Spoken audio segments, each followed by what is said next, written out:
ko eh. Hindi makapatay ng lamok yan. Yung iba dyan, danaw, patay ka dyan. Alam mo,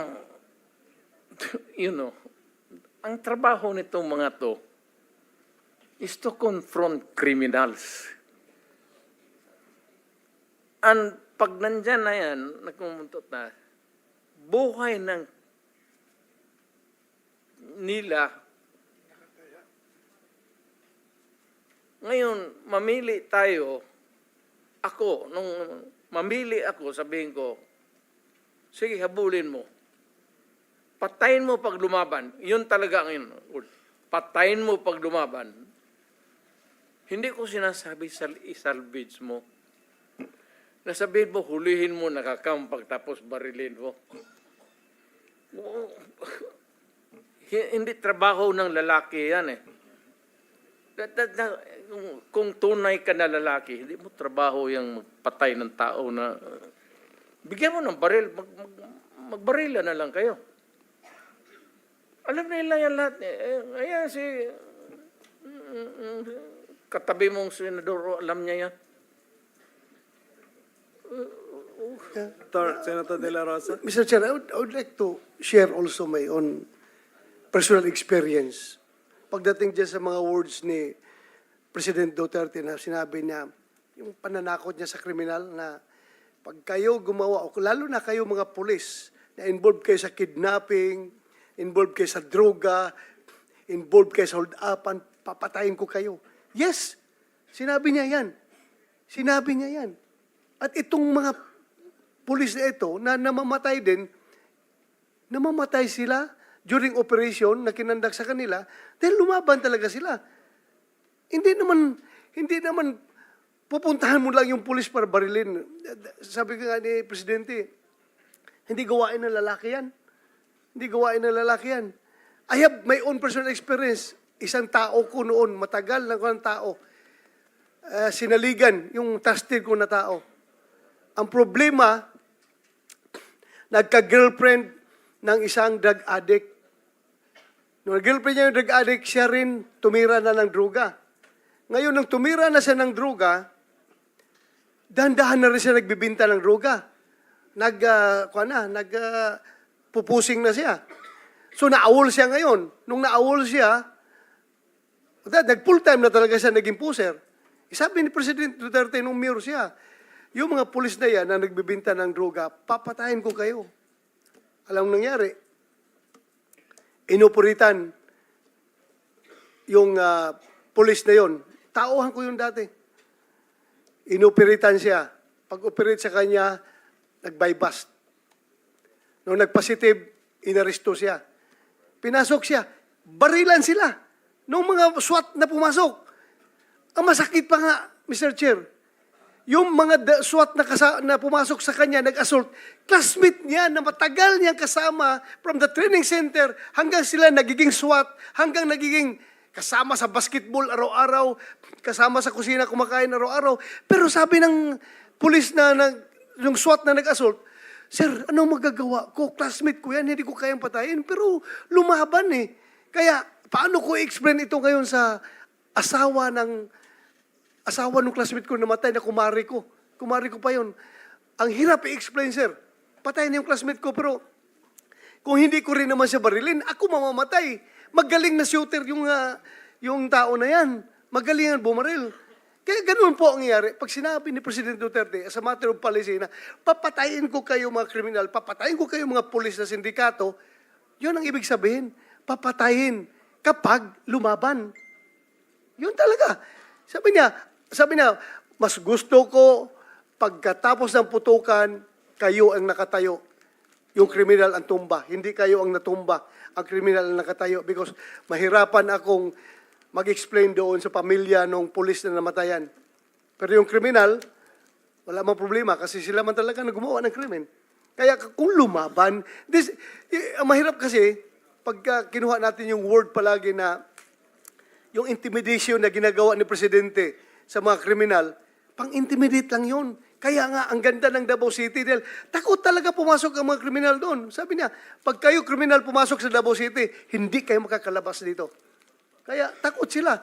That's intimidation. Pero yung pag-implement ng sinasabi ng papatayin ko kayo, walang pulis na gago na graduate ka ng public safety basic recruit course na tinuruan ka ng police operational procedure, tinuruan ka ng mga lahat-lahat ng mga rules of court doon sa training mo, tapos isalbis mo yung tao?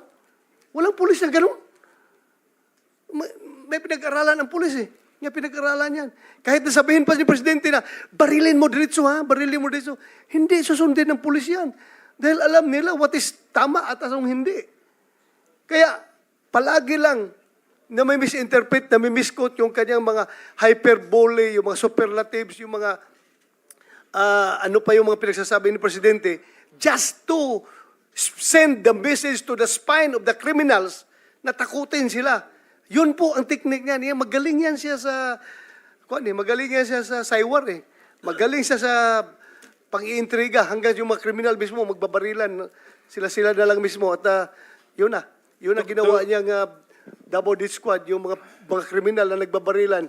Salamat sa inyo. At wala ng trabaho yung pulis. Kayo ng mga kriminal nagbabarilan dyan sa Davao City. To complete your story, Senator Bato, yung sa tauhan mo, if you can remember the time frame? Time period nung Nakalimutan. anong month, anong year? Nakalimutan Sige ko. pa, para lang Sige lang, mag-research lang tayo. Ipagpaparesearch na ako kung anong year yun. Paparesearch ko.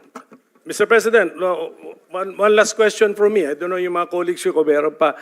Meron pong footages kasi na, katulad nung sinabi ko kanina, yung sabi mo kung pwede kayong ma-misinterpret na ini-encourage nyo patayin pero dinudugtungan nyo ng kung manlaban, ganun. Pero sabi mo rito, may 3 million ako sa mga drug lords, itong terrorizing, supervising na drugista, 2 million, second echelon, 1 million, ordinaryo, 50,000.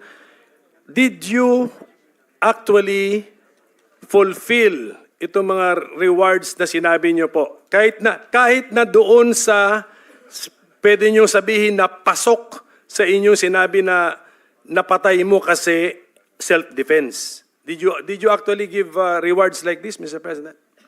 Istorya lang yun, sir.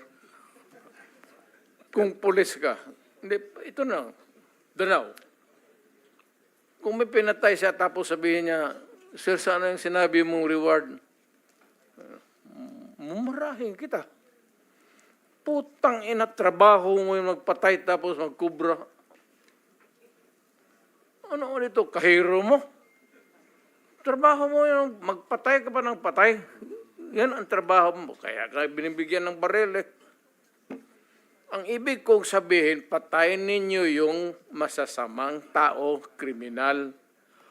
Wala akong sinabi na pumatay kayo ng inosente. Alam nila ng lahat. Yan sila.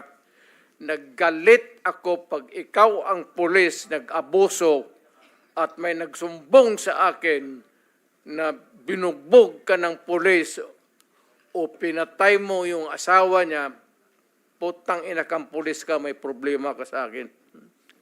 Either maglayas ka, alam nila yan. Pag hindi, maabutang kita. Mr. Chair, just to add to the statement Say, go ahead. of President Duterte. Yung sinasabi-sabi niya na pera, amount na ganito, ang may understanding to that is kasama yan sa fear factor na gusto niyang i-inject doon sa mga kriminal. Tingnan nyo, nung in-announce niya na meron kang babayaran ko yung drug lord, sabi niya, 1 million o iba-ibang prices, iba-ibang amount. Tingnan mo. Parang Kung saan napunta ang pinakamalaking drug lord sa Cebu, si Jaguar, lumayas. Nagtago dito sa Las Piñas, hanggat dito nakuha sa Las Piñas. Yung mga drug lord sa Iloilo, si Odicta, saan nagpunta? Pumunta dito sa Manila. Kasi natakot sila. Natakot talaga sila, Mr. Chairman. Pero kung sinabi mo na actual na binigay yung pera na yan, na pangtakot, Na, kung may napatay, ibinigay, I don't know. Tanungin natin ang si President Duterte kung binigay ba niya yun kung may namatay. Hindi, kasi- Pero ang alam ko, pantakot lang niya yun. Kaya naglayasan yung mga drug lord dito sa Pilipinas. Ngayon, nang wala na si President Duterte, bumalik na naman. Andyan na naman sila ngayon. Continue yung kanilang trabaho, kanilang negosyo. Kaya, Hindi nila nakuha yung style ko, sir. Hindi ako magsabi magbigay ako bounty. Ikaw yung kriminal. Criminal A, 50,000.